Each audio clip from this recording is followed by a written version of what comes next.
We are Dad and Rock, and this is Peacemaker Rewind. Tonight we're talking about episode 5, Monkey Dory. This is Sean. And this is Chris.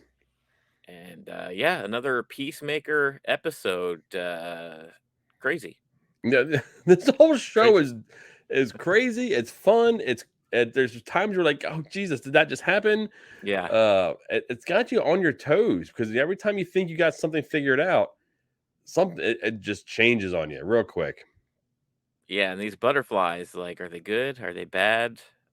Willy Wonka. I don't know. Were their original intentions good and now they've turned bad?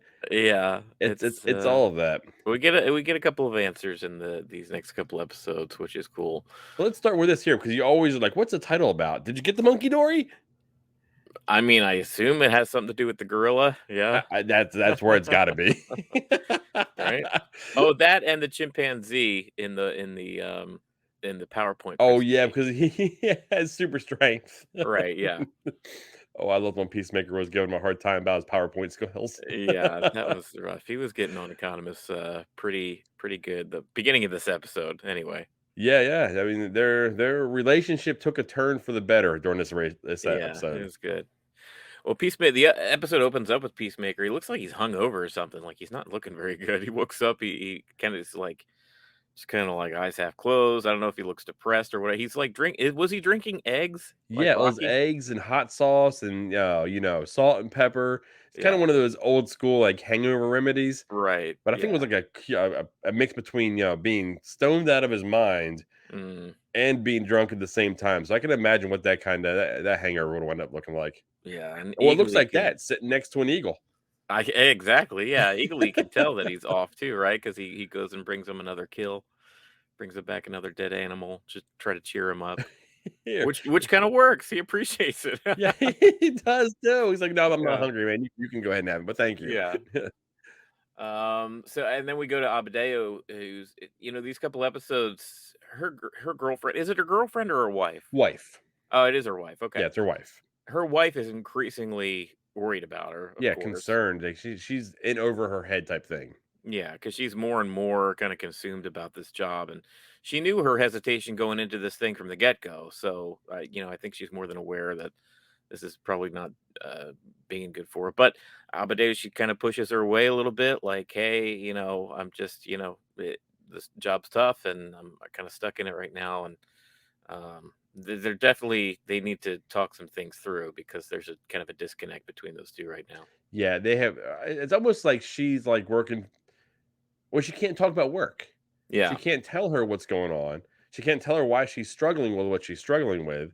And there's Mhm. even a point, I think it's in this episode where she says she's betrayed someone that she has gained their trust. Right. And you can see her struggling. She doesn't fit in. Like her mental well-being does not fit in here. Her struggle, like the way she thinks, she actually has a conscience. Yeah. And Or the even other ones later are this episode when she was, like, double act shooting the corpses after Peacemaker killed them already, like, I don't know if she was just trying to get a bullet in there to make it look like she's doing something, or she was, like, just too hesitant to kill people in front of Peacemaker, it just doesn't fit. yeah, it's almost like she was doing it just for her to be able to say she has now pulled the trigger again. She shot somebody else, Right, even yeah. though the damage was done already. Yeah, She added another. She did the double tap. yeah.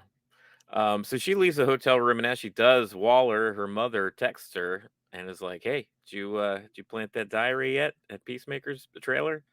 And she says, "Not yet." So it's something that's weighing on her mind, something that needs to be done, apparently. And I can't figure out why Waller is trying to set up Peacemaker I or don't why know. I don't know either. Yeah, what angle is she working there? Like, uh, yeah, I don't know because I mean they got complete control of the guy. They right, have that bomb basically placed in his head. He does what they don't, goes astray. Click, boom, you right. know. And I don't know. I It don't know. seems weird. Yeah, and we still don't really have a good answer. That I'm wondering if um, Waller knows more about this team and this setup than maybe she lets on, or maybe Abadeo knows that she knows. I don't know. We'll talk about it She has to. because There, Waller typically knows everything. yeah. Waller's usually 2 steps ahead, so, she even gives Batman a run for his money as far as things that are known and things that aren't. So yeah, she's formidable.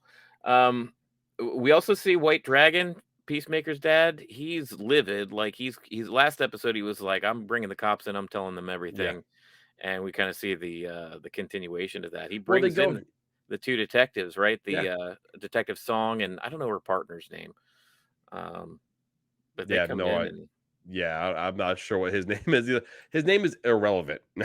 right now, especially, yeah, But yeah, he's like, "You know what? Take my parents. Compare my prints to them." yeah, And he's like, "There I was not there." yeah, And he says who it was. He said it was my son, Bill's Peacemaker. yeah, And she's looking at him and I mean, obviously they're not matching, but Mern gets an inside guy and gets like right. a new like sheriff that sits in there, Yeah, I new don't know. I chief. never got this guy's name, but Mern brings him in, and maybe you get the sense that it was some associate of Mern from the past. Somebody who's probably he's definitely a killer and has no problem with killing and doing things that needs to be done. He's kind of a scary, creepy dude. Yeah, he's one of those like, yeah, really sketchy characters. Yeah, but he's the new police captain, and he essentially puts the kibosh on Detective Song, kind of furthering this and letting White Dragon go get Chris. What as far as saying, well, do you specialize in this? She's like, no, well then don't. Right? Yeah. Pretty much back off. If it's not what you specialize in, then get out of here. Yeah, he's real aggressive. He's real aggressive with it. Um, she doesn't let on. I mean, she doesn't stop. Of course, like she continues with the effort. Like she goes and sees the couple again. We see the couple we haven't from the apartment. Yeah. We haven't seen them in a couple episodes. They think they point to Chris saying that he was actually the one that was in their apartment. After some goading, the boyfriend was over this whole thing. Yeah, he was done. Yeah, and then finally she goes above the new captain's head and goes and sees, I guess, her uncle ends up being Judge Judy. Yeah, it goes around. Yeah. Yeah, Judge Judy, that's hilarious. I love that. That was funny by itself.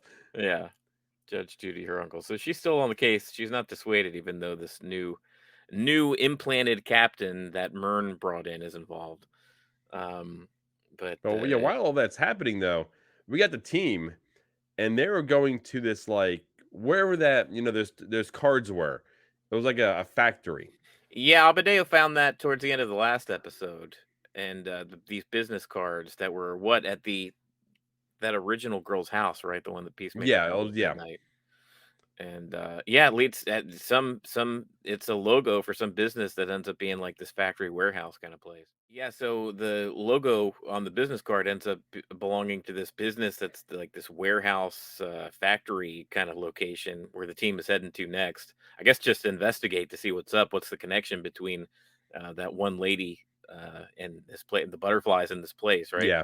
Yeah. And Yeah, the whole team's there besides Mern. yeah. Mern's But you not gotta be there. cool.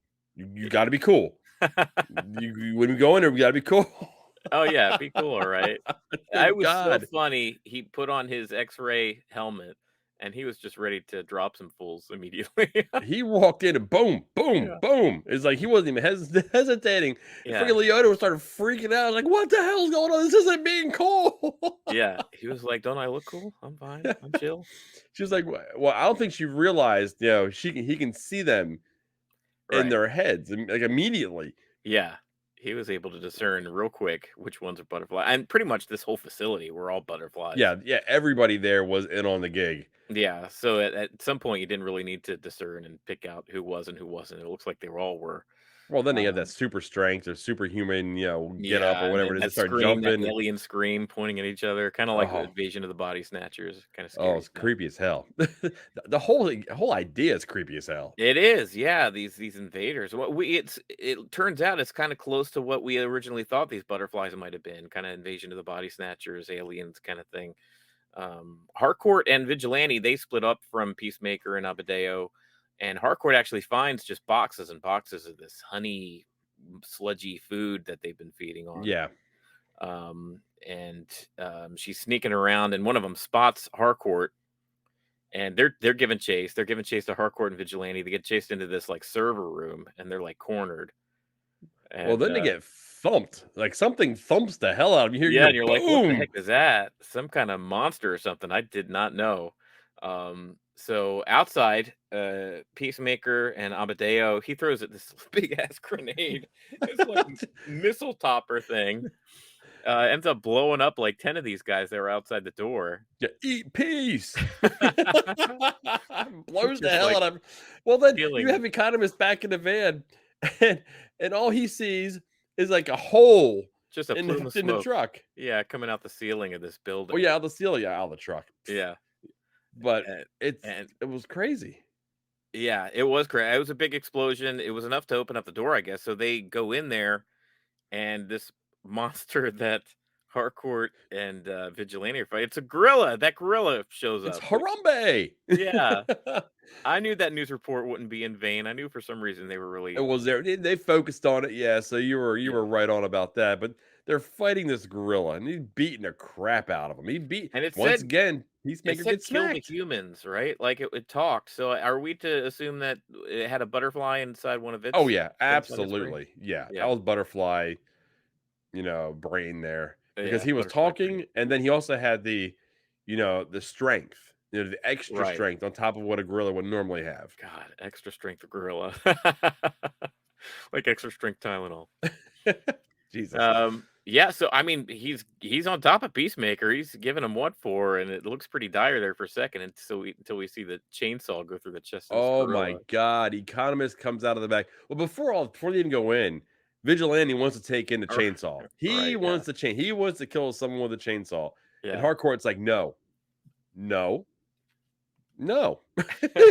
And just like a child, he pouts, he puts it down, and then he walks he walks in with him. But comes full circle, economist comes in with the chainsaw and just puts it right through this gorilla's chest and just Oh, kind of goes yeah. down, blood everywhere. And this is where you see the change, in Peacemaker and Economist's relationship. You're right. It's like he sees him and he was like, "That was badass." And Yeah, I mean, they lock hands. He helps him up, and it's like I think it's a whole turn in the team. Like the whole team, yeah, like there was a camaraderie. There was a camaraderie that took place at that point. yeah. Yeah, there was I think there was a shift. There was a change in dynamic because earlier in the episode, Abadeo even kind of gives Peacemaker grief for being such a bully to Economist, kind of making fun of him so hardcore during their little butterfly meeting. Yeah, the Um, PowerPoint. It's like, dude, yeah, that's what I've been talking about. yeah, and he's effortlessly a bully. You could tell that Chris has been a bully most of his life. Of course, his dad's fault most likely, but yeah, the sense of guilt as far as how he treats people is starting to weigh on Peacemaker more and more. And he sees Economist for being he calls him an effing stud. Yeah, He gives yes, him he the does fingers. too. Yeah. It's Uh, great. Then they get in the van, and all of a sudden, they want their music, and Hardcore doesn't. She claims she doesn't like the music. yeah, she says she does. She says she doesn't know Poison. He shows her a Yeah, Poison album, and she's like, "Are they girls?" Like, come on, you're not that young. This hardcore lady has got to be around our age. She must know who Poison is. so they start going, and then we get this whole scene in the van, and it's fantastic.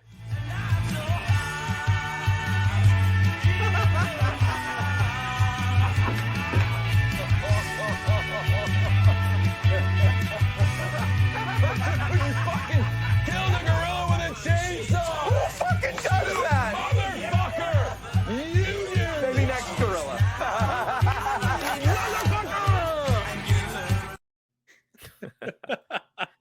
Did you catch Vigilante? I want the next gorilla. I didn't hear that. That's funny. But Um, I love the picture. I love the fact that yeah, Harcourt recognized the fact that the team is coming together, and that was a memory that they should hold on to. yeah, yeah. She lightens up a little bit. Harcourt is like typically very just like He's a hard stern, nut to crack. all business. Yeah, and for her to smile and actually join in the camaraderie there was yeah, it was a nice scene. She calls them. She even makes a little group text later, the 11th Street Kids, which I guess is a play on one of the songs by this band, Hanoi Rocks. They had a whole scene where that something that economists and Peacemaker were bonding over their love for this particular band. So that was cool. Yeah, I mean that whole part, that whole thing was fun, Yeah. and I mean pretty much I get back to the headquarters, and Mern's like, "You guys did a good job. You guys take the night off." So like, Leota's like, "Peace." She's Right. like, "I'm out." And yeah, what happened? Oh shit! Um, yeah, they all leave. Well, they go back to headquarters, but then Mern tells them all to leave. Abadea takes Chris back to his trailer. That's right. So do you want Does me she to? find out that there's the butterfly there? No, I don't know if he hides it or what, but this is where she plants the diary. That's where she plays the. Okay, Yeah. you can go ahead and pick it up if you want to. Yeah, okay. Yeah, so they get back to headquarters, job well done. Mern sends them all home essentially, like, get some rest, come back tomorrow. He has a kind of a weird exchange with Harcourt where he's like, "You all right? You good?" She's like, "Yeah, I'm good." Which is kind of like kind of a weird exchange. But anyway, the team kind of splits. Um, Harcourt goes off to the bar like she always does, that same Yeah, bar she always goes to. Badeo actually takes Chris home back to his trailer, and he convinces her to come in for a drink. Which at first she's like, but she does it, but she also has ulterior motives. We saw like her mom was texting her about this diary. yeah, So they have but a couple. They kind of have some close talks. Like he confides into her, I guess, his feelings towards Harcourt, and she's like, "Man, I don't know." And she kind of talks some sense into him about that, and they bond. Like he really feels emotional. Like he's happy to be a part of a team. yeah, it's like I've always said before. It's like he has friends. Yeah, He has a friend circle now. He has a group of right. friends that he thinks he can actually rely on. Yeah, And I mean, for someone that hasn't had one, like a set of friends, I mean, I feel like that would be huge for him. yeah. So Outside, I mean, he just has vigilante. it makes it all the more worse when he goes and takes a pee in the other room, and Abadeo plants this diary. I know. It makes it And all the you more can tell she brutal. was even like torn by it. Yeah, But yeah, she was like, "Okay, I've got to go ahead and do this. I got to get this done, just to have it behind me." And yeah. because she really knows like what he's done, what his past is, what kind of character he had.